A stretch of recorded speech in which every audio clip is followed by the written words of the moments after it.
Ya estamos.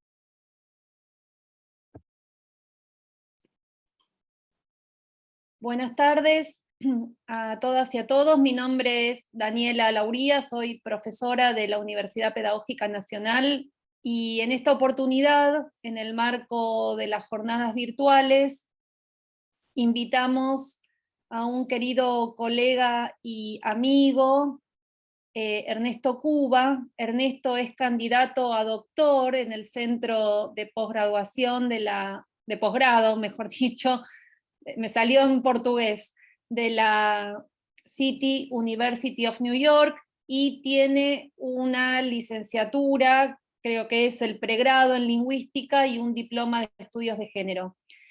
Todo el trabajo de Ernesto, por lo que conocemos, tiene vínculos con digamos, trabaja cuestiones vinculadas con la lengua y el género. En esta ocasión en particular, Ernesto nos va a hablar sobre una parte de su tesis doctoral, tesis que está en este momento realizando, y la presentación de hoy, la charla de hoy, mejor dicho, se titula Lengua, Género y Activismo, actitudes lingüísticas entre activistas trans femeninas de Perú. Antes de darle la palabra a Ernesto, les pido a todos que cerremos nuestros micrófonos porque Ernesto va a trabajar también con audio, así no hay problemas a la hora de escuchar. Bueno, Ernesto, te doy la palabra. Bienvenido a UNIPE Virtual. Muchas gracias, Daniela. Muchas gracias a ti, a Gabriel, a Paula por la organización y por la invitación. Yo estoy físicamente en Montevideo, cada día más cerca, creo, a Buenos Aires. Bueno, el día de hoy, como dijo Daniela, yo voy a presentar algunos hallazgos preliminares de mi tesis doctoral. Entonces voy a empezar, creo que no hace falta prender mi cámara. Y creo que se me escucha bien, ¿no? Perfectamente. Muy bien. Entonces, voy a tomar esta oportunidad para hablar de uno de los aspectos eh, de mi tesis doctoral, ¿no? Entonces, em, mi tesis doctoral tiene como comunidad de estudio a un grupo llamado Féminas, que es uno de los más prominentes dentro del activismo LGBT en Perú, mejor dicho, de Lima. Femina fue fundada en 2015 como parte de un proyecto para ayudar a las mujeres trans que inician o que iniciaban su transición de género con unas terapias de reemplazo hormonal y el seguimiento de su salud, ¿no? Sobre todo en relación con el tema de salud sexual. Entonces, a la izquierda pueden ver el primer logo que tuvo el grupo, que duró bastantes años, y el eslogan que ellos usaban era Renace en confianza. En el medio está Leila Huerta, quien es la jefa del grupo, en un evento que yo asistí, de hecho, en las finales de 2019, cuando empecé a hacer mi trabajo de campo, ¿no? A inicios del diciembre del 2019, interrumpido, por supuesto, por la pandemia que todo el mundo conoce. Entonces, desde marzo del 2020 hasta julio del 2021, todo se paralizó, pero aún así yo seguía en contacto y colaboración con el grupo. El otro eslogan es Cambiando Vidas. Por supuesto, todo esto tiene que ver con la reafirmación de las identidades femeninas de ellas y el trabajo en comunidad, ¿no? Que voy a explicar poco a poco, ¿no? En la imagen siguiente se puede ver uno de los primeros establecimientos donde se podían las mujeres trans recibir ayuda específica sobre terapia de tratamiento de reemplazo hormonal. Y abajo está Leila, Pamela, Danitza, todas chicas que yo admiro y quiero mucho, que nacieron también mis participantes, están con el pañuelo verde muy famoso. Aquí, aquí digo, bueno, en Montevideo, Argentina y Perú, Lola Verde, ¿no? Entonces eso lo coloco para también comentar que Féminas tiene un enfoque feminista en su discurso y eso es algo que es importante tomar en cuenta. Y bueno, Féminas 2021, que fue cuando yo pude recién llevar a cabo las entrevistas, pasó por una serie de cambios, ¿no? Por ejemplo, el hecho de conseguir un centro comunitario que puedes mirar a la derecha, que permitió muchísimo las actividades independientes y la misma privacidad y seguridad del grupo, ¿no? Entonces, ese grupo, y bueno, a la izquierda este es el logo más reciente de la agrupación, y bueno, el eslogan sigue siendo el mismo, ¿no? Cambiando vidas. Bueno, esto es donde la magia sucede. Este es el lugar donde la casa comunitaria está ubicado, que es un pueblo, perdón, es un barrio que se llama Pueblo Libre, que está en el centro de la ciudad, uno de los más antiguos de Lima. Y bueno, ahí ven un croquis, ahí está el espacio de trabajo donde yo realicé las entrevistas. Entonces, pequeños detalles de la vida cotidiana. Esta foto me da un poquito de tristeza porque justo cuando yo llegaba a Montevideo hace una semana, recibí la noticia de que Regina, la mascotita de Leila, falleció, ¿no? De una enfermedad un poco fea. Y bueno, lo que yo llegué a cabo son algunas, son 30 o más de 30 entrevistas a mujeres trans en distintas, en toda la diversidad posible, no solo el tema, em, no, distintos ejes, ¿no? De diferencias como edad, educación, profesión, incluso entrevisté a algunas que son inmigrantes, ya sea de Venezuela o ya sea que son del interior del país, ¿no? Entonces, el título dice Lima, pero realmente es un poquito más matizado que ello, ¿no? Entonces acá este es uno de los primeros videos que se grabó en la casa y la chica que sale se llama Brittany. De hecho, ella es un ejemplo, ¿no? De lo que yo digo. Ella es de Cusco y pasó una temporada en la casa porque tenía que hacer algunas diligencias y ella estaba un poquito enferma, entonces fue muy conveniente que ella pudiera, entre comillas, inaugurar la casa porque ella fue la primera inquilina que la pudo usar, ¿no? Con el propósito que tenía como uno de los tantos como albergue, ¿no? Entonces, este es un clip chiquitito para que vean un poco. Hola chicas, ¿qué tal? Yo estoy aquí en Lima, aquí en la casita de Féminas. Estoy viendo las comodidades, cenando. Soy la primera inquilina de acá de la casa. Y bueno, pues espero verles pronto cuando vengan acá a la casa, las reuniones, todo.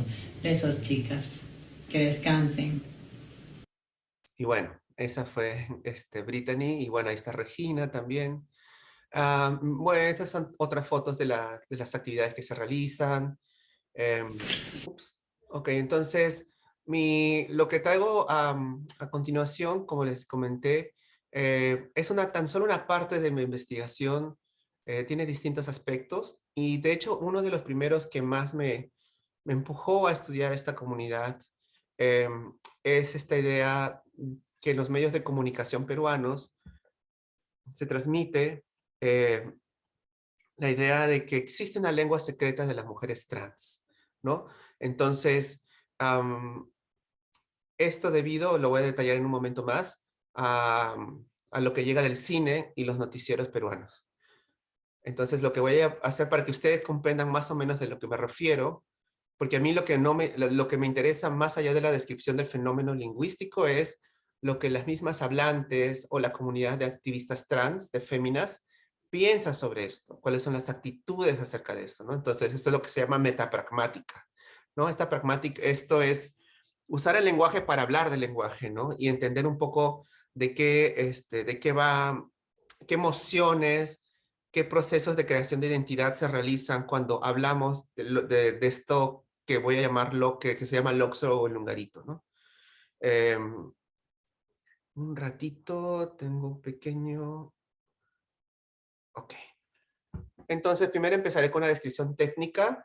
Puede ser un poquito extraño para gente que no es necesariamente lingüista, pero lo voy a hacer rápido, así que no quisiera que presten mucha atención a aquella parte, porque hay mucho elemento morfológico y gramático que no es tan vital, pero es necesario igual presentarlo para explicar más o menos de qué se trata.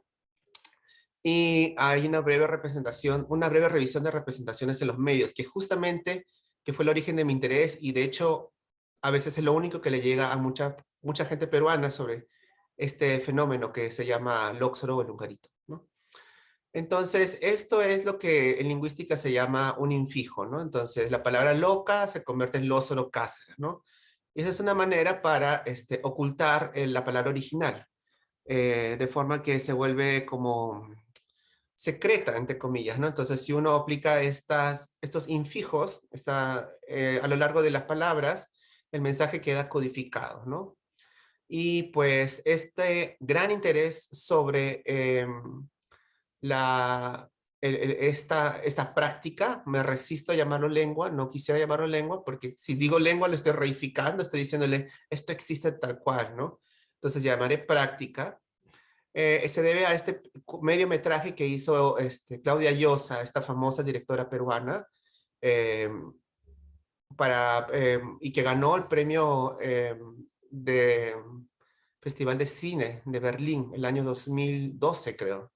Y bueno, se llama Lóxoro y retrata un poco la vida, bueno, la historia de una mujer trans que busca a su hija trans, bueno, en estas especies de genealogías de relaciones de parentesco entre mujeres trans, ¿no? Que hay una madre y una hija que realmente no son consanguíneas, pero es como que una ayuda en la socialización de la otra y a la protección de la otra, ¿no? La mayor hacia la menor. Y de hecho se llaman madres e hijas, etcétera, ¿no? Bueno, continúa, ¿no? Entonces abajo está un pequeño screenshot de un reportaje que también fue materia prima de esta primera revisión que yo hice de las representaciones, ¿no? Entonces, todo mal.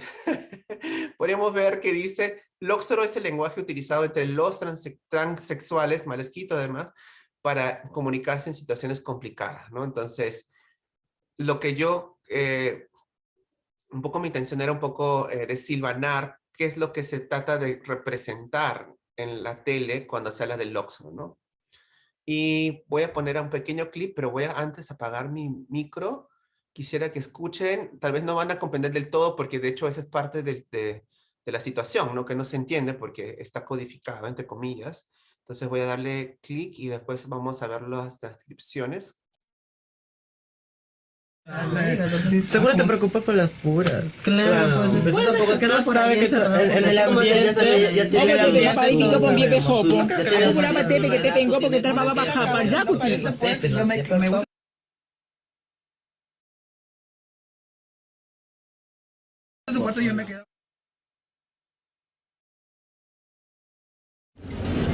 Aquí un ratito. Hola, Gillette. Mixiri, ¿qué pasó? Hola, Mixiri Názara. ¿Has visto a la mía? ¿A la Mixiri? ¿Tú estás loco? ¿Solo porque le gusta su casa por acá? Ella sabe venir aquí. ¿Estás loco, solo casa? ¿Qué quieres que yo sea su guachimán? Se la cojú, ya el Mixiri, ya loco. ¡Vos, la Batexiri! ¡La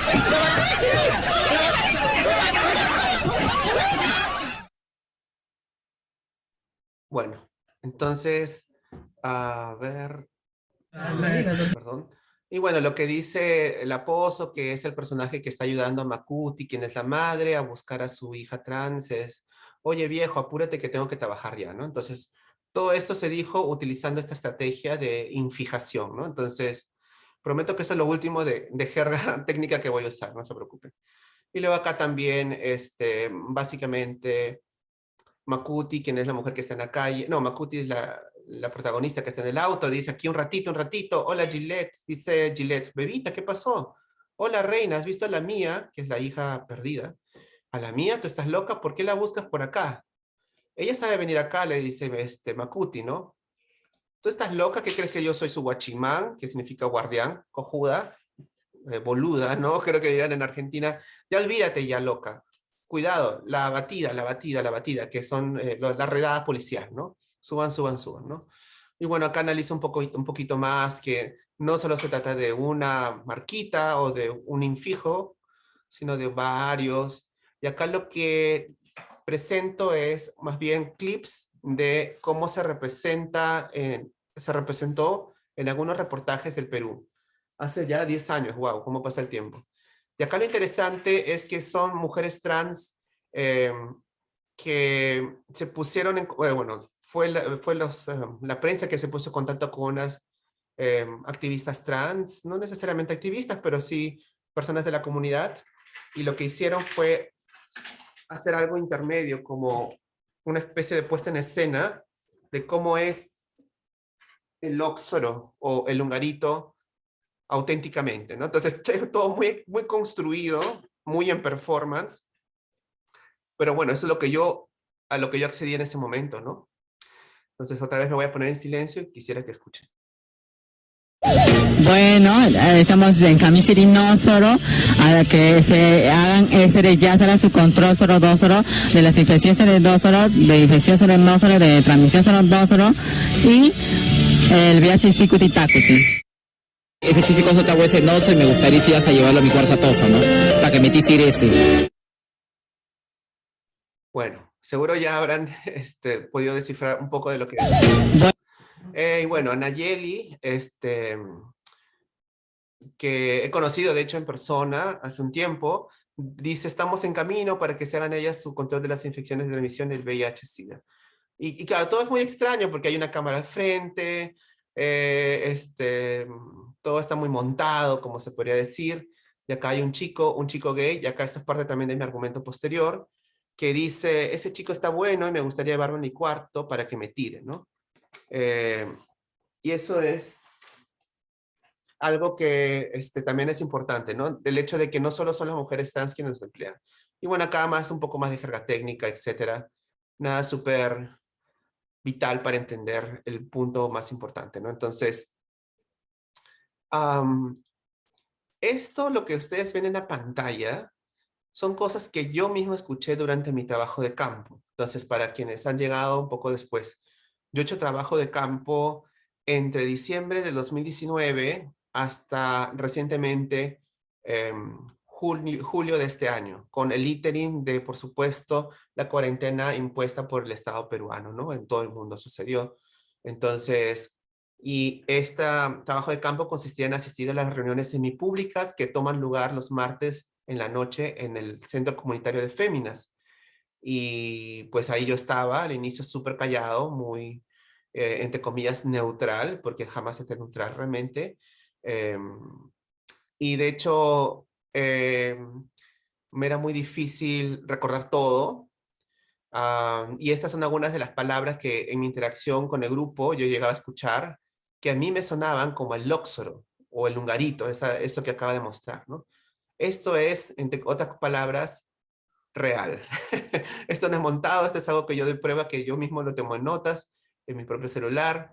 Y me llamó la atención porque eran palabras, elementos que surgían dentro del discurso, no eran oraciones enteras, eran simplemente, bueno, no simplemente, pero sí elementos que estaban como una sola vez, ¿no? Dentro de todo un discurso que era muy transparente. Y esto, por supuesto, no son todas mis notas, estas son algunas cosas que yo he recolectado y los traigo acá a colación, ¿no? Entonces recuerdo que una vez alguien decía, oh, me olvidé la mascaricuti, ¿no? Entonces es la mascarilla, ¿no? El cutia está ahí, a secuti, cuando hablaban de algo, ¿cuánto te costó tal cosa? Y una chica dijo a secuti, ¿no? Entonces a 6, y no me acuerdo si era 600 soles o $600, no me acuerdo. Entonces todo esto pasaba a mi alrededor. Y alguien hablaba sobre una mujer masculina, me acuerdo, una de las chicas, una de las mujeres en las participantes, y hablaba de machosor názara, o sea, para decir machona, ¿no? Que realmente es una palabra bastante fea, y creo que también había una intención como de ocultar o de aliviar un poco la carga negativa, ¿no? Como este de acá también que sigue, que es gopordapa, ¿no? Para decir gorda, ¿no? O sea, no quieren decirlo directamente porque es algo muy ofensivo, y pues entonces es una forma como de atenuar un poco lo directo que puede ser y lo ofensivo, ¿no? Y lo último, esta es una prueba de que yo me rendí por momentos porque realmente no entendía qué es lo que querían decir. Pisidasa, gasarasa, yo lo tomé nota, pero si alguien me ayuda a reconstruir eso, se lo agradezco mucho, ¿no? Entonces es una prueba más de que, sí, en cierta forma la función para ocultar el mensaje se ocurre, y pero como les digo, no ocurre a lo largo de toda la oración o todas las palabras en el discurso, ¿no? Eran, al menos en esta experiencia, bastante controlada, además de un centro comunitario, mayoritariamente trans, yo era la única persona cisgénero ahí, sucedía, ¿no? Otro hubiera sido, por ejemplo, la situación como en la película, ¿no? De estar dentro de un ambiente de trabajo sexual en la calle, o dentro de un taxi, etcétera, etcétera, ¿no? Entonces, voy a continuar. Existen aproximaciones posibles para hablar del lóxoro o el hungarito, ¿no? Entonces, hay distintas formas de analizar esto. Una es estudiarlo como arte verbal, ¿no? Un poco esta forma de utilizar el lenguaje por la poética misma, ¿no? Por la forma misma, ¿no? Entonces, en ello no se diferencia de los payadores, no se diferencia del rap, no se diferencia del trash talk a veces, ¿no? Entonces, o de las rimas, ¿no? Otra posibilidad, no sé si escuchan, hay un gatito alrededor, es más que la fonología lo estudia como una forma de juego lingüístico, eso no es tan súper relevante, pero la que sí me interesa es el hungarito como argot queer, ¿no? Como una especie de práctica identitaria lingüística de minorías sexuales, entre comillas, o grupos sexuales minorizados, ¿no? Como los hombres gays, como las trans y otras identidades queer, ¿no? Entonces, estos son algunos ejemplos durante mi revisión bibliográfica para mi tesis doctoral, para mis exámenes, ¿no? Que yo traigo a colación. En Brasil hay algo parecido, es más, yo diría que incluso más sofisticado, que es el bayubá o payubá, hablado por travestis. En Filipinas está el Sourcepeak, que es también el lenguaje de gays y mujeres trans. En Indonesia, el Bahasa Gay, que se parece muchísimo en la estrategia a la... Ay, perdón, no sé si escuchan ese ruido. Sí, ok. Sí, se escucha el gatito, pero bueno, sí, seguí adelante, seguí adelante. Bien, ni modo. Ya va a venir su mamá. Ok, entonces en Indonesia existe una práctica llamada Bahasa Gay, que es una lengua, bueno, es una práctica similar, no, me retracto, no es lengua, similar a aquella del hungarito, ¿no? O dos hombres gays se hablan y por momentos sale una palabreja y ahí como que le da color a todo el resto, ¿no? A ver, Dios mío, ok. En Inglaterra, y esta es súper famosa, está el argot queer de Polari, que es de los hombres gays. Y todo esto también es importante tomarlo en cuenta porque a lo largo de la historia los hombres gays y las mujeres trans han sido marginalizados, entonces necesitaba una forma de comunicarse de forma segura.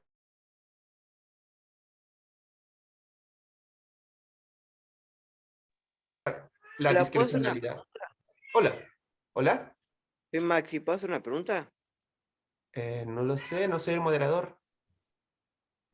¿Podemos dejar las preguntas para el final, Maximiliano? Yo ahí lo escribí en el chat. Sí, perdón, mil disculpas, dale. No, Ok, está bien. ok. Bueno, entonces, eso es un poco, no es algo que solo pasa en el Perú, no es algo que solo pasa en el español, y ni siquiera en las sociedades, pues, postcoloniales de Europa, ¿no? A ver, entonces mi pregunta de investigación, esto fue como lo que puse en mi proyecto de tesis, ¿qué ideologías sobre el lenguaje transgénero sostienen las participantes de Féminas y qué papel desempeñan estos registros ideológicamente formados, ¿no? Esta idea de que existe una lengua trans, ¿no? Por un lado, qué papel juega en la performance de su género y por otro en su presentación como portavoces activistas, ¿no? Y por ejemplo, esto es una imagen del año 2017, creo. Sí, es un flyer que un grupo comunitario gay, sobre todo gay, de Perú hizo sobre un taller para enseñar y para aprender a hablar en Lóxoro, ¿no? Lóxoro 2.0. Y ya por esta época yo ya estaba como asentando la idea de estudiar las prácticas lingüísticas de féminas o en general de gente trans, pero también yo me sentía personalmente parte de un poco este juego de me aproximo a las personas por su forma distinta de hablar, porque es una puesta en la lengua, no sé cuánto. Y por supuesto mi intención no es reiterar o repetir estos discursos exotizantes, sino traer lo que pues me parece que está sucediendo en la práctica, ¿no? Entonces, hice entrevistas semiestructuradas a 30 o un poquito más de hablantes, participantes trans dentro del local de Féminas. Y habían distintas secciones en las preguntas, ¿no? Distintos como áreas temáticas. Y esta de la lengua trans venía muy en medio, ¿no? No venía como lo primero, hola, tú hablas una lengua trans, no iba por ese lado, pero iba como después de preguntas sobre, ¿por qué elegiste el nombre que elegiste? ¿Cuándo fue la primera vez que conociste a una persona trans en tu vida? Entonces, como que allanaba el camino, ¿no? Igual la gente sabía que yo era un lingüista, igual la gente sabía que yo, o lo sabían, pero lo habían olvidado porque yo casi no hablaba. Recuerden que les dije, era como alguien que trataba de no influenciar en el ambiente, pero obviamente eso es imposible. Uno siempre genera cosas con su presencia física en un espacio, ¿no? Entonces, en el manual, ¿cómo se dice? En el cuestionario yo había puesto, hay algo así como una lengua trans en Lima, pero la verdad es que yo lo hice mucho más modulado, ¿no? Entonces, en tu opinión y experiencia, ¿crees que hay así como una lengua trans acá en Lima? Y lo digo porque he vuelto a mirar todas las transcripciones y yo no fui tan directo, ¿no? Con la pregunta, ¿no? Y a continuación voy a entrar con los hallazgos. Eh, entonces, estos son 4 puntos o nudos temáticos en el discurso, en las respuestas que he recibido, ¿no? Perdón que estoy tomando un poco de agua. En primer lugar, que esta práctica es fuente de identidad de orgullo, ¿no? Entonces, cuando yo preguntaba por ello, lo identificaban, no necesariamente tan rápido, e incluso algunas negaban que hubiera una lengua trans, ¿no? Tomaba un tiempo, y de hecho eso fue las primeras cosas que a mí me asombró, que no es que la gente dijera, no es que las participantes dijeran, sí, sí hay una lengua y se llama así y asá. Varias veces me he topado en situaciones en las que tuve respuestas dubitativas, no quedaba mucha claridad sobre ello, y eso me impresionó mucho, porque yo como una persona de afuera de la comunidad, que pues tenía familiaridad cada vez más con mi trabajo, me asombró. No pensé que, o sea, creo que yo soy un poco el producto de los medios que hacen creer que mucha gente trans, o toda la gente trans, es consciente que habla una especie de variedad secreta, ¿no? Entonces yo me da culpa también, mi propia sorpresa da prueba de que fui como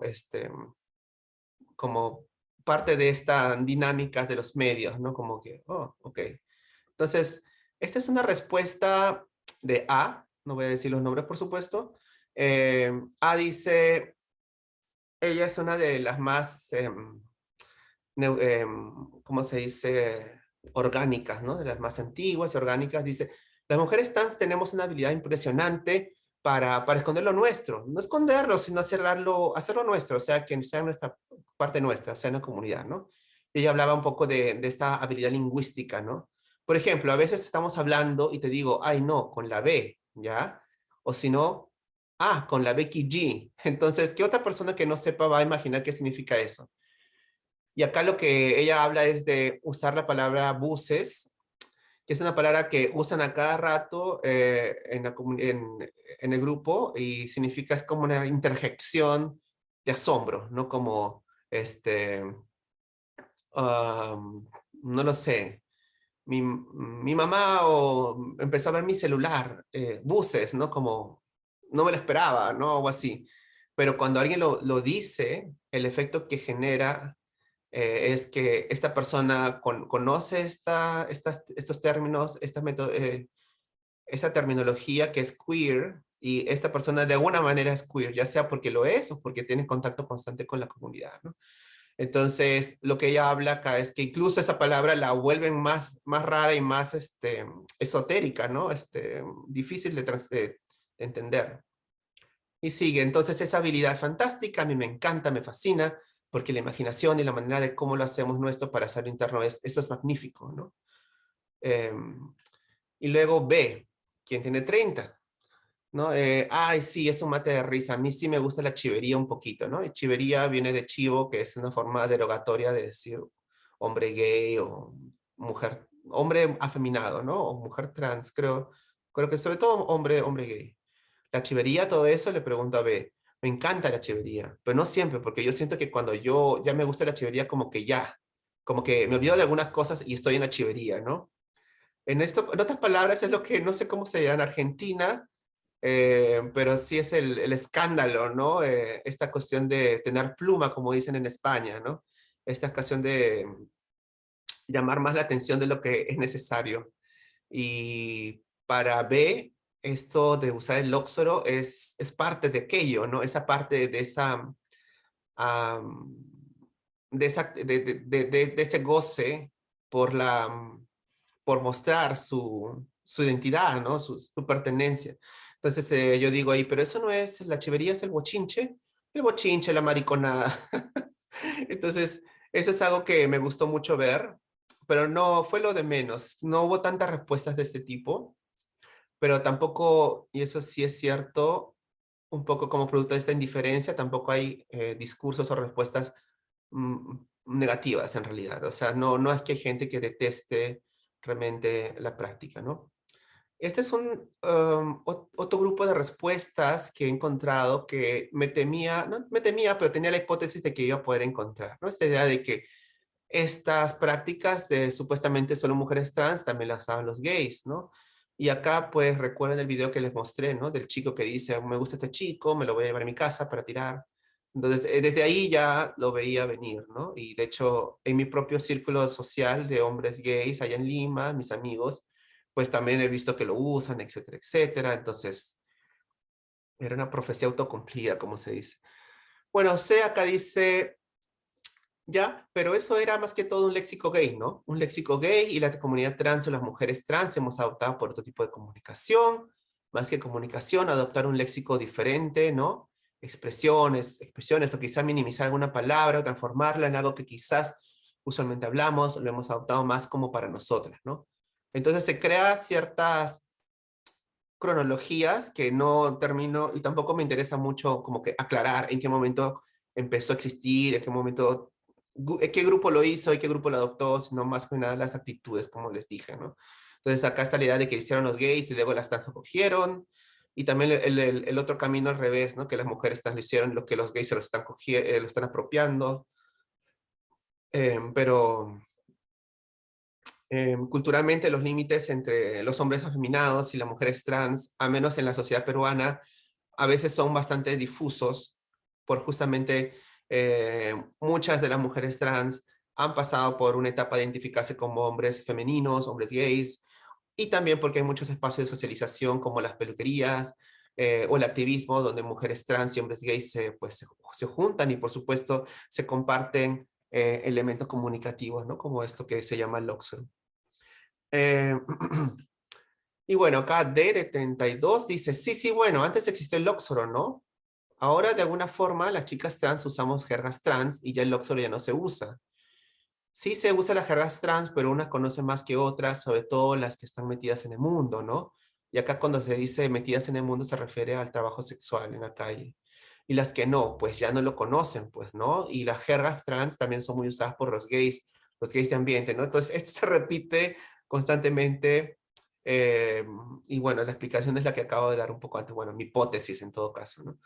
Luego acá yo le pregunto, esa es la última cita de esta sección, yo le pregunto a E, ¿quién es para ti la mujer trans que mejor habla, más fluido, lo domina mejor? Y me refiero al Lóxoro. ¿Quién es la mejor hablante del Lóxoro? Y esto sí me sorprendió, porque E dijo, o sea, a quien yo conozco y habla Lóxoro no es una mujer trans necesariamente, es una marica, pero creo que tiene algo de trans y todavía está en proceso de encontrarlo, ¿no? Y yo no sé qué digo ahí, no lo transcribí bien. Bueno, se llama y pone su nombre, ¿no? Es una marica que es promotora de eventos y también animadora, es una celebridad ahora. Y bueno, nota al pie, todavía no entrevisto a esta persona, me encantaría. Y ella habla Lóxoro, pero o sea, lo que estamos hablando lo podría hablar tranquilamente en Lóxoro en un segundo. Y te quedarías como, wow, ¿no? Entonces, esta idea de que uno de las personas más, con más destreza en esta práctica sea un hombre gay, probablemente cisgénero, es algo bastante sorprendente, ¿no?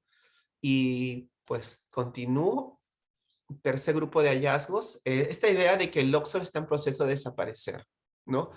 Que es algo medio recurrente. De hecho, una de las citas ya hablaba algo de hace tiempo se usaba, ahora ya no tanto.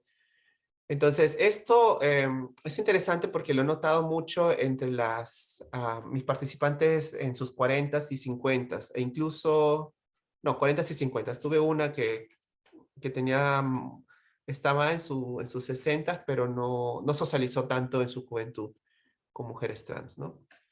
A ver, ¿me dan un segundo para tomar agua, por favor? Bueno, acá F dice, ahora creo que no, bueno, porque ya pasó de moda eso de solo ser.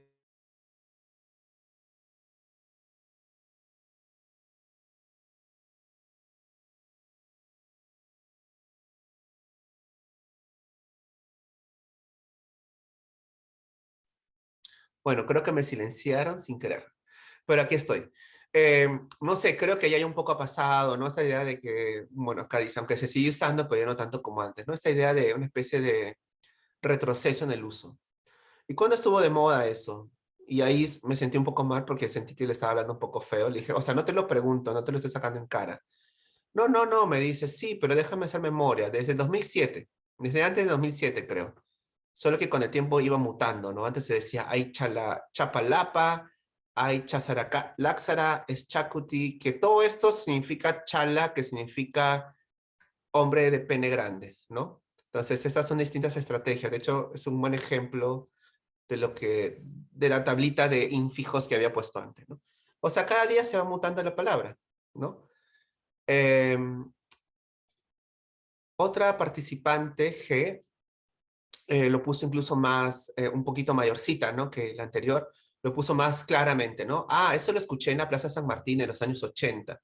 Lo escuché ahí, yo también lo hablaba así, porque era divertido, era muy divertido para nosotras, todo esto de lo que comentaba al inicio, ¿no? Porque nos comunicábamos con discreción, para que muchos no lo entiendan, y entonces pasábamos piola, ¿no? Es decir, éramos discretas, o mejor dicho, pasábamos como que nadie pensaba que nosotras somos trans, ¿no? Como se dice, ¿no? Para que la otra persona no se entere. Era jocoso para nosotras, hasta ahora lo sigue siendo. Y yo digo, pero ahora tú dices que ya no usan tanto eso, ¿no? Y ella dice, no, ya no escucho ya. Ya no escucho, muy poco. Será pues la generación antigua habla así todavía, porque la nueva no habla así.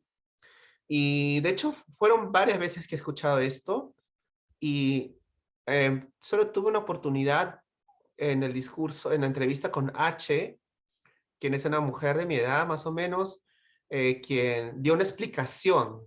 Y de hecho esto me fascinó y por eso merece un tratamiento especial. Pues se ve larga esta cita, pero tiene mucho para desentrañar ahí, ¿no? Entonces H en algún momento en la entrevista me dice, sí, se está desapareciendo. Yo le digo, ¿no? O sea, mi pregunta es, le hago la pregunta, ¿no? Sí, está desapareciéndose con las nuevas generaciones de chicas, ¿no? La nueva generación de chicas, siento que muchas chicas nuevas están intentando pasar como mujeres de nacimiento. Y ahí hago un nota al pie. Mujer de nacimiento se refieren a las mujeres cisgénero, ¿no? De aquellas mujeres que fueron asignadas, aquellas personas de sexo más femenino que fueron asignadas mujeres al nacer, ¿no? Y es una frase bastante común como posibilidad a mujer cisgénero o mujer cis, ¿no? Y me impresionó. Yo no sabía que eso era una práctica tampoco. Entonces, pasar como mujeres de nacimiento. Entonces, están borrando todo rasgo que te pinte como una mujer trans, entre ellos el lenguaje, ¿no? O sea, por eso antes los cuerpos eran así, y creo que en ese momento ella hablaba de como un tipo de siluetas un poco más, no sé, curvilíneas de antes. Ahora cada vez son más. Bueno, acá creo que la memoria me está fallando un poco, porque todo esto ha sido grabado, así que creo que ella estaba haciendo un gesto con sus manos, ¿no? O sea, más queriendo pasar como una mujer de nacimiento.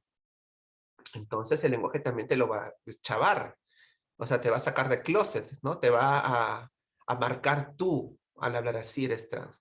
Obviamente, si tú estás pasando como mujer y de pronto empieza, oye, el chisicoso que está en mi cirasa, entonces hay, uy, esa no es mujer, es travesti, ¿no? O sea, trans, entonces es una de las formas, la pérdida de esta forma de hablar es una de las formas de ser menos trans y más cis que no se puede. Pero, y ahí continúa, ¿no?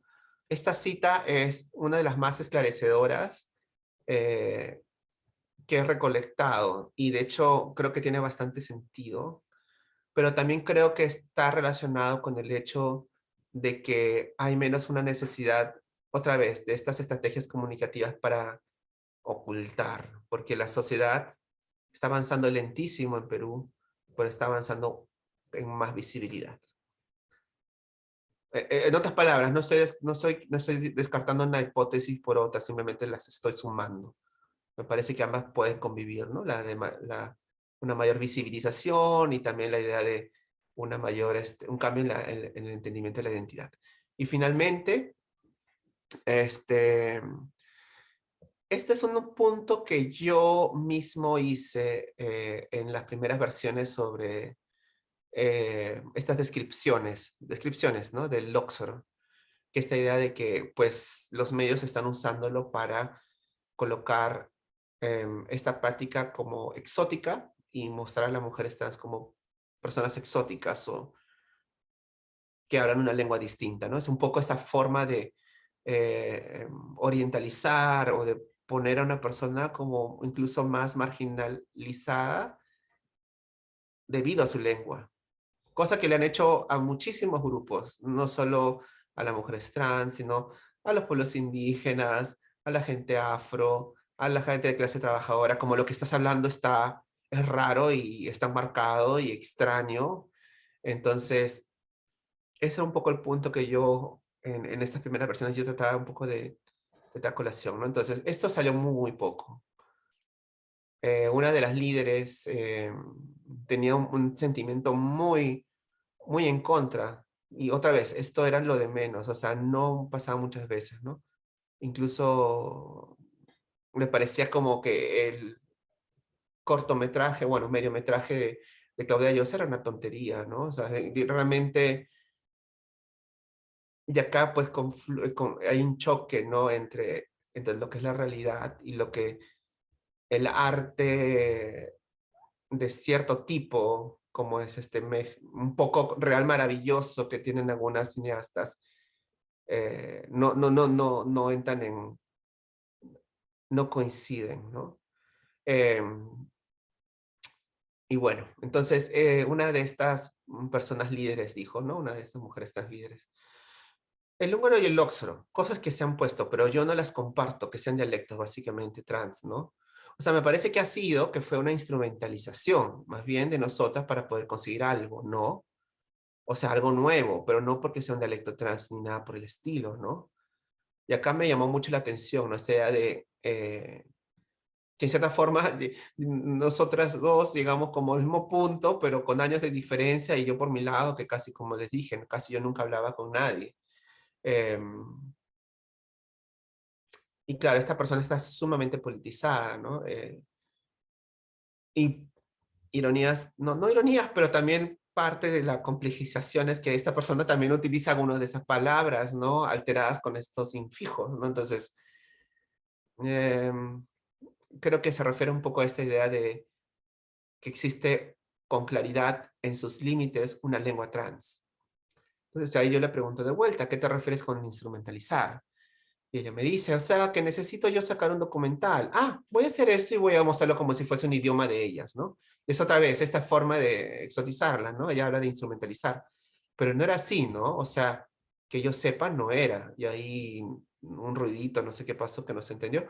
De esa manera solamente eran jergas que se utilizaban, ¿no?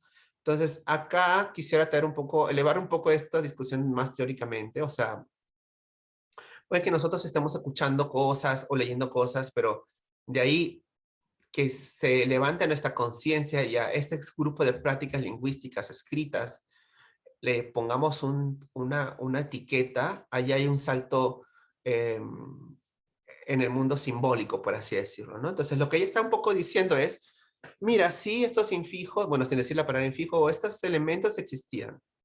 De ahí que la gente comience a llamarle de una forma, o sea que hay cierta metapragmática y una conciencia grande. Eso no era así, no era un idioma, ¿no? Entonces, eso me pareció bastante valioso de compartir también con ustedes. Y finalmente, 31 años, J, dice, yo nunca había escuchado, me asombró mucho porque fue una de mis primeras entrevistas y esta es una de las participantes más importantes del grupo, ¿no? Entonces, que empiece así, yo nunca había escuchado lengua trans, o sea, fue bastante fuerte, ¿no? Luego vi este corto del Lóxoro, pero, y la persona que acabo de citar, me dijo que esa cosa no existía y nada. Pero sí, definitivamente palabras, ¿no? Palabras que usa la comunidad LGBT en general, no solo las mujeres trans. Y eso me asombró bastante, ¿no? Un poco, acá también lo coloco un poco para esta idea de que las líderes en el grupo también transmiten un poco este discurso, ¿no? De que, ojo, están utilizándolo para un propósito otro, ¿no? Lo cual es bastante común, desgraciadamente, en la academia, en los medios, en la política, coger a las personas trans, perdón, mala palabra, mal elegida, aproximarse a la población trans para beneficio propio, ¿no? No para ayudarlas auténticamente, sino para sacar algo de ellas, ¿no? Ya sean votos, ya sean pacientes para sus campañas de salud sexual, ya sean para experimentar nuevas drogas, etcétera, etcétera, ¿no? Entonces, siempre, por mucho tiempo ha sido así, ¿no? Entonces, es algo que muchas activistas son muy conscientes, ¿no? Y bueno, voy cerrando esto para empezar la conversación. Algunas reflexiones finales, creo que no debí poner finales ahí. Existe una relativa indiferencia dentro de la comunidad activista trans hacia estas prácticas. Como les dije, o sea, no genera unas emociones unas convicciones muy grandes, ¿no? Cuando surgían, pero no muchas veces, ¿no? Ni siquiera para lo negativo, ¿no? O sea, pocas veces, muy pocas veces alguien lo criticaba como para desacreditarlo, ¿no? Y eso es algo bueno, entre comillas, porque ahorita voy a explicar, ¿no? Hay una gran variación en el reconocimiento de estas prácticas que depende mucho de la edad y el estilo de vida de cada participante, ¿no? Entonces, si alguna era joven en los 80s y 90s, es más probable que hayas pues, comentarios sobre, sí, yo lo conozco, sí existió antes. Y de las que se dedican al trabajo sexual también es más probable que lo mencionen o que ellas mismas sean hábiles en el empleo, ¿no? de estas prácticas, ¿no? Esta práctica fuente de reafirmación identitaria en comunidad me consta, yo lo he visto, pero al mismo tiempo señala su pertenencia a un grupo minorizado. Y eso es algo que no necesariamente va a gustar si, como dijo una de las participantes, la idea es que ya no sean marcadas como mujeres trans y solo como mujeres y ya, ¿no? Esta idea de que la práctica te va, el usar el húngaro, o el hungarito, perdón, o lóxoro, te va a marcar como parte de una comunidad históricamente discriminada, ¿no? Entonces, por un lado, es una fuerza centrípeta y no sé si es extrípeta, pero digamos, por un lado sí hay algo de identidad, pero por otro lado también esa identidad que ha sido tan discriminada tampoco es algo que ellas quieren como negociar constantemente, ¿no? Entonces, o ni siquiera negociar, o cargar con ello, que se marque, ¿no? Entonces es complejo. Finalmente, los significados sociales, sobre todo de género, tienen implicancias en el aparente retroceso de estas prácticas, ¿no? Es un poco lo que lo que estábamos contando, ¿no?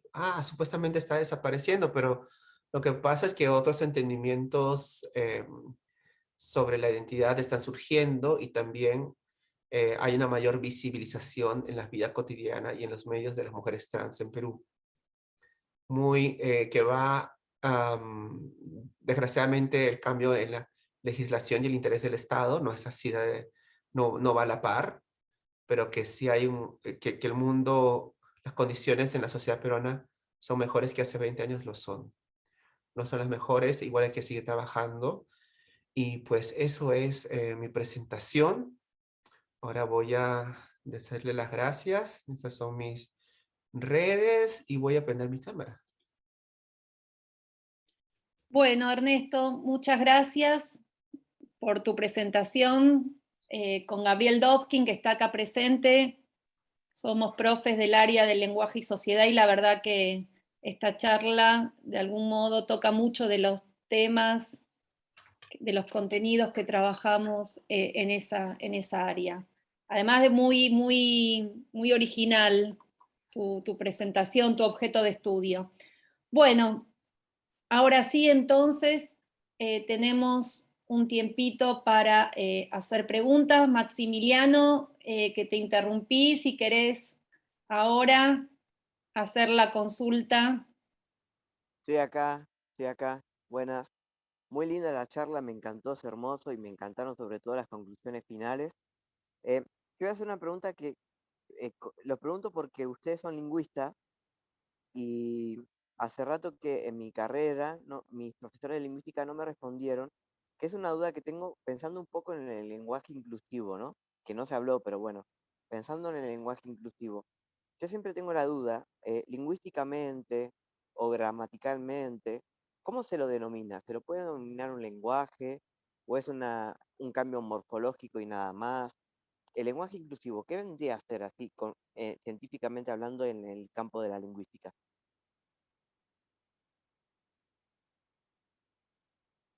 ¿Quieren que yo lo conteste?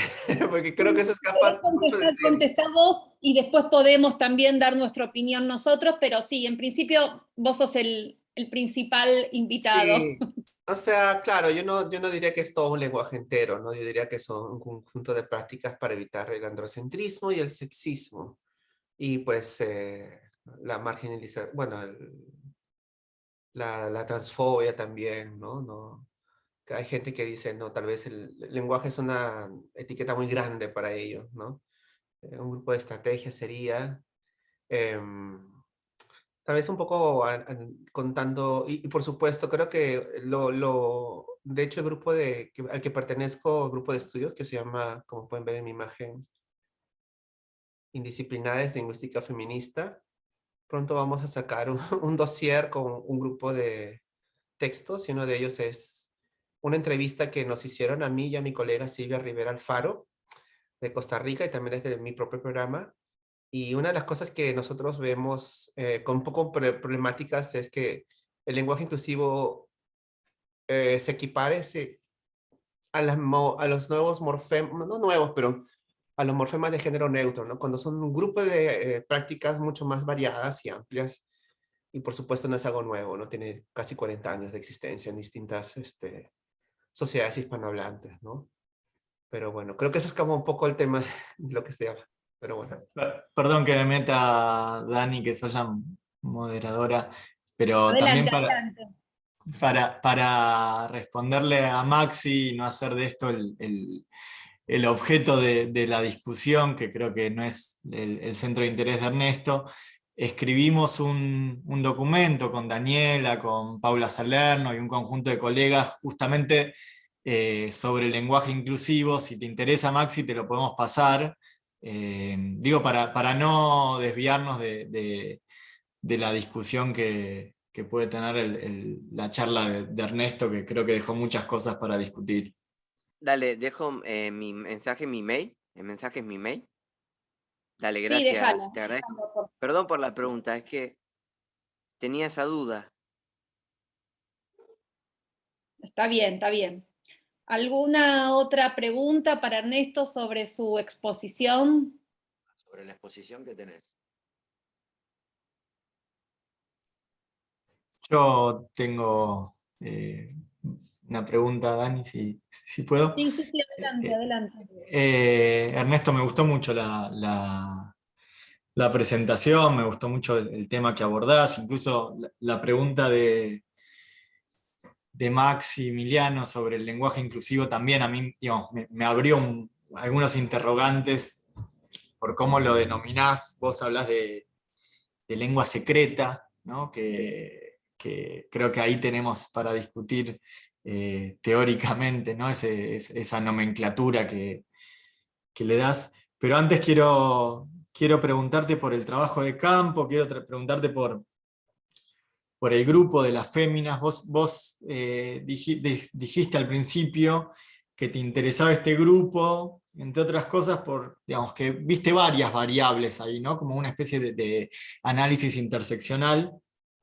Bueno, si podés profundizar un poco en esa caracterización del grupo y preguntarte qué otras variables, además del género, viste como factores principales en tu investigación. Sí, bueno, gracias por la pregunta, Gabriel. De hecho,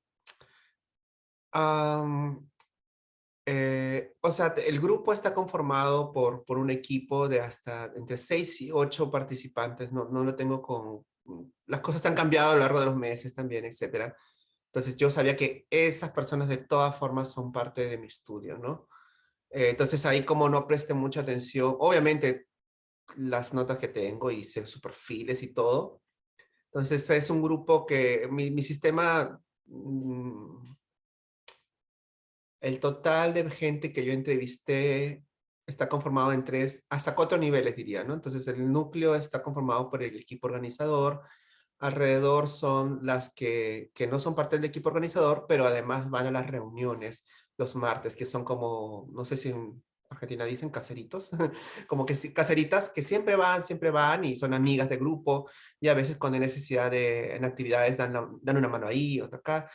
Y como las más externas son como conocidas, pero que muy pocas veces van, ¿no? Entonces, todo se sucedió en con una metodología de bola de nieve, por así decirlo, ¿no? Entonces, pero siempre también tratando de considerar esas variables, ¿no? Entonces, y bueno, y finalmente están aquellas que no son nada activistas, que casi no saben nada de féminas. Yo he encontrado una de mis más queridas amigas en el grupo, bueno, ahora ya en el grupo, en ese momento no, cuando la conocí por primera vez, fue la primera vez en su vida que conocí a otras mujeres trans. Entonces, tienes esas cosas, ¿no? Como gente que no había sido, que no habían, mujeres que no habían socializado antes con sus pares y personas que ya tenían años en el activismo, ¿no? Entonces, de aquellas personas que no forman parte del equipo organizador central, trataba de tomar la mayor diversidad posible en términos de eh, educación, en términos de mayor o menor politización, porque allá yo asumía que si pasas más tiempo dentro del grupo, mirando las reuniones, te vas a politizar un poco más, vas a manejar un poco más el discurso de derechos humanos y de diversidad sexual. Este, mm, entonces, eso como que yo me lo aseguraba un poco sabiendo que si casi no venían, entonces probablemente no lo manejaban tanto y la edad también es importante, creo que es algo bastante importante, o sea, e incluso en la edad, en qué momento la persona comenzó a transicionar, ¿no? Entonces, hay mujeres que han empezado a transicionar desde pues su juventud, ¿no? Desde los 20 y ahora tienen 50, etcétera. Hay personas en sus 60 que empezaron a transicionar a los 8 años antes, o 5 años antes. Entonces, ese elemento casi mucha gente no lo toma en cuenta, pero hay un sesgo en la sociolingüística contra la gente mayor. Hay un artículo muy bonito, tal vez lo pongo muy teórico ahorita, pero sobre un hombre trans un hombre trans español que vive en Inglaterra y es un hombre como de 55, 60 años y un poco habla de qué difícil es transicionar más tarde en la vida porque hay cosas que no pueden hacer como algunos, no sé, cambios de resignación corporal, etcétera, ¿no? Y también hay un poco, entonces eso también lo he tomado en cuenta. eh, También he tomado en cuenta, bueno, la profesión, ah, y acá en este caso, pues no debería asombrar, pero muchas personas han sido, han tenido que poner en pausa el hecho de su transición de género hasta para pasar por la universidad, o cuando han intentado hacer la universidad han sido maltratadas, o no han tenido educación justamente por la marginación. Em, sí, sí. Y bueno, a nivel de socioeconómico también he podido agarrar un poco del espectro, ¿no? Gente de clase media, gente de clase trabajadora que son las más, ¿no? Em, a nivel de raza y etnicidad, em, bueno, en el Perú hay bastante, pues, toda una historia de mestizaje, etcétera. He entrevistado a mujeres afroperuanas, he entrevistado como les dije, gente como de provincia, ¿no? Que tiene ascendencia más andina. eh, um, una participante de Venezuela, que es parte de esta gran migración de gente que viene de Venezuela, el Perú, bueno, muchas partes de Latinoamérica. Entonces he tratado de considerar todas esas cosas. Y claro, el peligro ahí más, más metodológicamente es en qué momento se puede llegar a una generalización, a un patrón, si las personas son tan diversas, y ahí eso es algo que no sé responder porque todavía no llego a escribir. Entonces estoy ahí procesando, pensando, sí. Muchas gracias, Ernesto. ¿Alguna otra pregunta, comentario, consulta para Ernesto? De parte del público.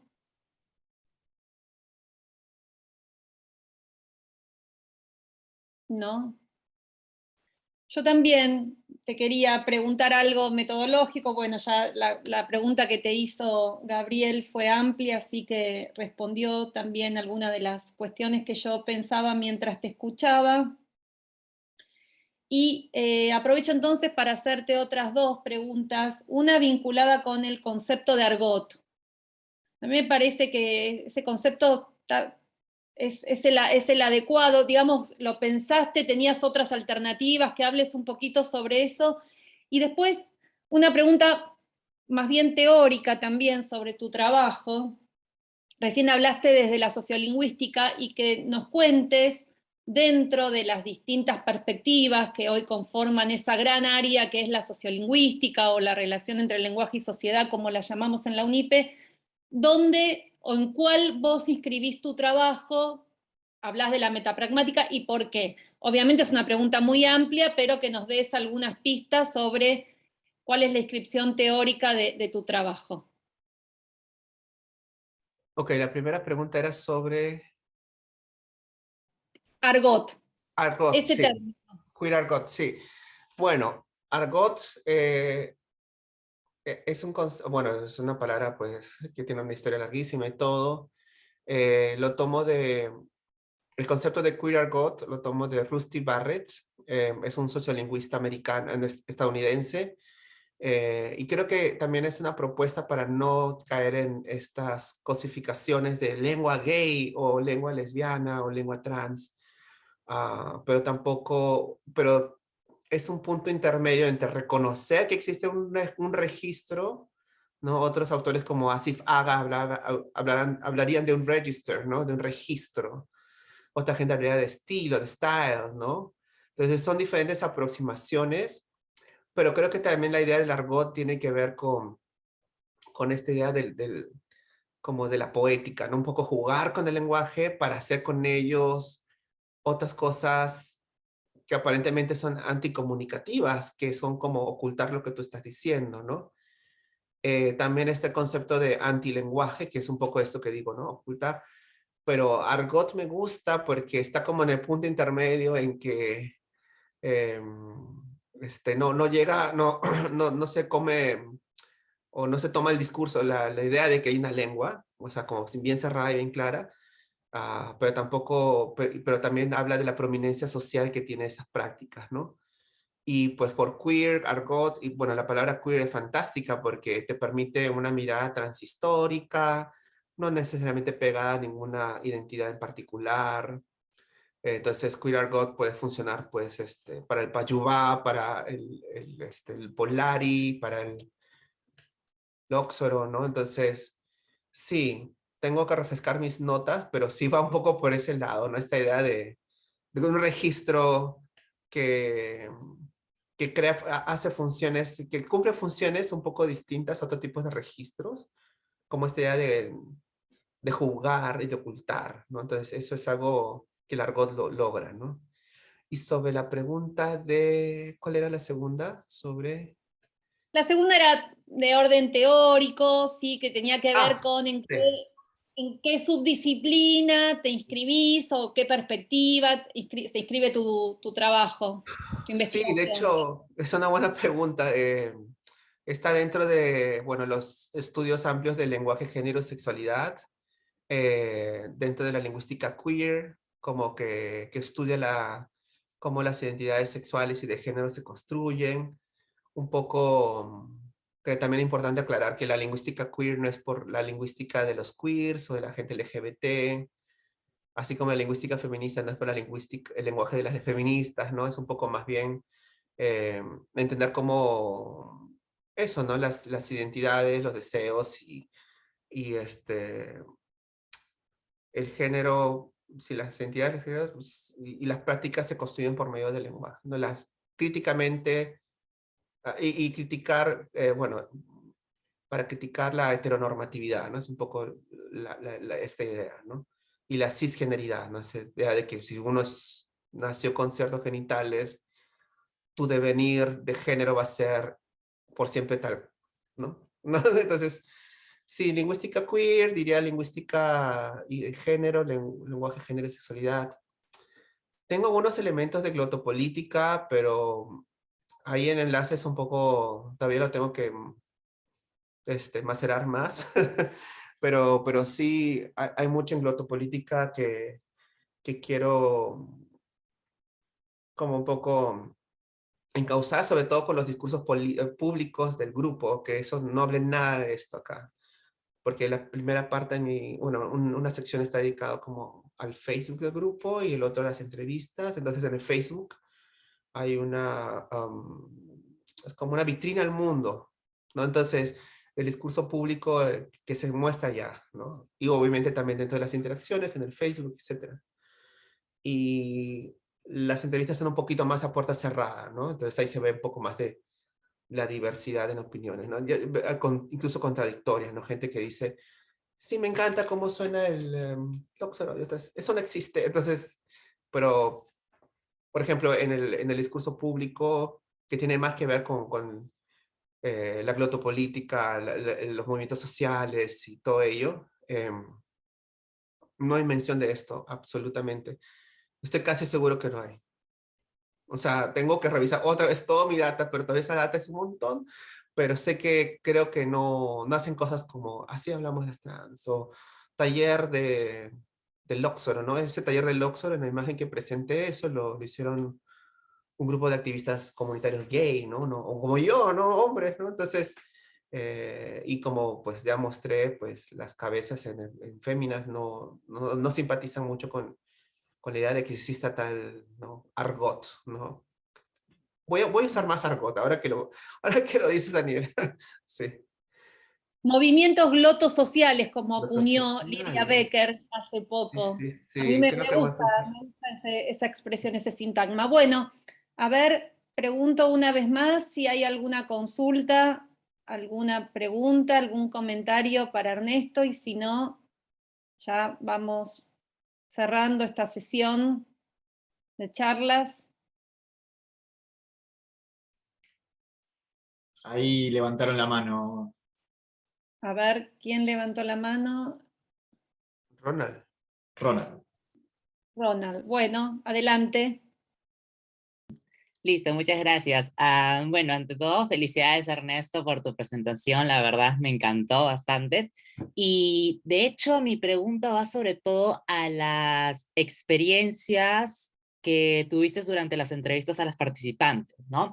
Es decir, en alguna de estas entrevistas, alguna participante quizás procedente no de Lima metropolitana, sino de la región andina o de la región amazónica peruana, habló sobre ciertas prácticas lingüísticas de la comunidad trans de su región de procedencia, porque, por ejemplo, a partir de documentales recientes, puede evidenciarse de que al menos en la región amazónica peruana, principalmente la nororiental, hay una, ¿cómo decirlo? Hay una serie de prácticas lingüísticas muy interesantes, principalmente procedente de personas de la diversidad sexual y de género, ¿no? Algo que quizás puede sorprender para personas que somos de Lima metropolitana. Por eso mismo te pregunto si en algunas de tus entrevistas alguna participante mencionó aquella experiencia o quizás contrastes, ¿no? Entre las prácticas lingüísticas de mujeres trans aquí en la ciudad de Lima o más bien en sus respectivas regiones de procedencia. Gracias. Bueno, Ronald, gracias por tu pregunta. De hecho, lo que pasa con mucha gente trans es que muda de ciudades pequeñas a ciudades grandes, ¿no? Entonces, yo me acuerdo haber preguntado sobre las diferencias en las palabras entre una entrevistada de Arequipa, que es el sur, ¿no? En la sierra. Me dijo, muchas se comparten, otras son un poco distintas. Tenía... entonces lo que pasa es que cuando alguien llega a Lima, comienza a socializar con otras personas de Lima, entonces se hace como una especie de... se comparten muchas de las palabras, ¿no? Tal vez de las cosas más sorprendentes que no es que yo mismo lo haya presenciado, me lo hayan dicho en las entrevistas, pero se ha escuchado es que la idea, o sea, por supuesto, ¿no? Acceder a algunos espacios y lugares te hace conocer algunas palabras, ¿no? Como transexual o transgénero. Entonces, para muchas mujeres trans en provincias, en pueblos chiquitos, travesti es lo único que existe como una etiqueta identitaria. Y como la palabra maricón, que una vez escribí sobre eso, llamarse a sí misma, conocerse como travesti es como disociante, ¿no? También esta idea de que los nombres propios se mantienen masculinos a pesar de la transición de género, también es algo que a mí me llamó, que he escuchado indirectamente, pero creo que también se mantiene en algunas poblaciones chiquititas, ¿no? Sí, pero tendría que yo ver, sí sé a qué te refieres, Ronald, pero un poco difícil para mí verlo, porque estaba todo el tiempo en Lima, entonces la gente que iba a Lima pasaba mucho tiempo en Lima, pero sí sé de ahí, hay como figuras, ¿no? Y palabras que solo surgen, que solo salen en la Amazonía, ¿no? Pero ya eso se escapaba un poco a mi interés, solo cuando no entendía algo lo preguntaba. Y bueno, también pasa eso, de que alguien es de Lima, alguien es de Arequipa, entre comillas, o alguien es de Loreto, no, de Quito, por ejemplo, que sí, pero ha vivido los últimos 5 años, 6 años, y entonces sea, ¿cómo se dice? Se ha acomodado, una acomodación lingüística, no sé, como con el grupo, ¿no? Entonces, aquello que pues era parte de su lugar de origen de hace tiempo, ya no es moneda como de intercambio dentro de esta nueva sociedad, ¿no? Dentro de este nuevo grupo. Entonces, ¿para qué si ya nadie más lo va a usar mucho, ¿no? Esa es mi explicación más sociológica. Muy bien. ¿Alguna otra pregunta?